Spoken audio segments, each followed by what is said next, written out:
So the study was published in JAMA Network Open, and it found that smokers who quit completely had a 17% lower risk of developing any cancer. So let's bring in America Tonight medical contributor, Dr. Omer Awan. Hi, Dr. Awan. Good to see you. I don't think anyone is shocked to hear that quitting smoking is good for you. But this is a study that followed 2 million people for more than 13 years. So what stood out most to you? That's exactly right, Maritza. I think the key here is that we all know that smoking is not good for you, but not many of us really understand the profound impact that stopping smoking can have. Those that quit smoking had a 17% reduced risk of developing any cancer compared to those that continuously smoked. And we're not just talking about lung cancer, we're talking about any cancer. And that's a really big deal because cancers are on the rise. And of course, cancer is the second leading cause of death in America after heart disease. So we're talking about a dozen or more than a dozen cancers, not just lung cancer, but things like colon cancer, cervical cancer, lung cancer, kidney cancer, bladder cancer. The list goes on and on. So this is a really big deal. And I hope people really understand and internalize that if you stop smoking, it can have really amazing effects on your health. And it's never too late. That's the other part of this, that even if you're over 50 years old, or even if you're 70 years old and you stop smoking, you will have immediate health benefits after you quit smoking.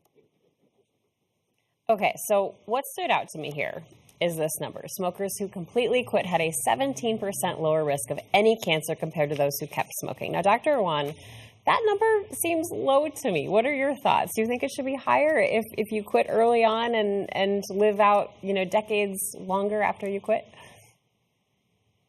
I think it's actually a high number, Maritza. I have to disagree with you because we're talking about 17%, which is almost 1 in 5, right? And we're not just talking about lung cancer. We're talking about all cancers. Now, we know that, smoking is associated with a little bit more than a dozen type of cancers, but these are all cancers, even cancers that aren't intimately associated with smoking. So that's a huge deal, right?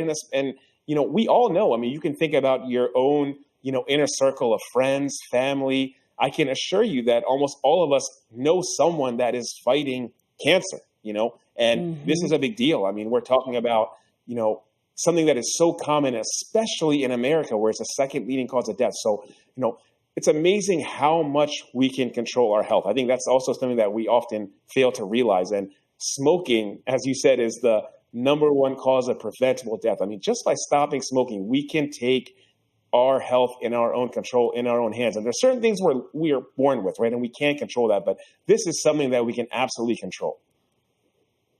Thank you for helping me understand that better. So I didn't quite get that. All cancers, not just ones that are linked to smoking. That's really good news. So what about the age of 50 is so significant here? Why are the risks of cancer lower for those who quit before 50 compared to those who quit after? Well, I think it just comes down to, the length of smoking, right? So if most people are starting smoking when they're, 18, 20, something like that, then obviously the longer you smoke, the more damage there's going to be to your body, right? So we know that smoking can damage blood vessels, and that it's going to narrow blood vessels. That's going to lead to things like high blood pressure, heart disease, and even stroke. We know that smoke and the carcinogens and the toxins from the smoke and nicotine and tobacco can result in, airway damage that can then lead to chronic diseases like emphysema, asthma, even chronic obstructive lung diseases, and the cancers that we talked about, right? So the longer you're doing it, the more likely it is that it's going to damage your body. So those that are, less than 50 are more likely to be smoking less for a shorter period of time. So the benefits are amplified if you're less than 50. But I also just want everyone to really understand that although 50 is the age that they mentioned, it's never too late, right? So even if you're 70, 75,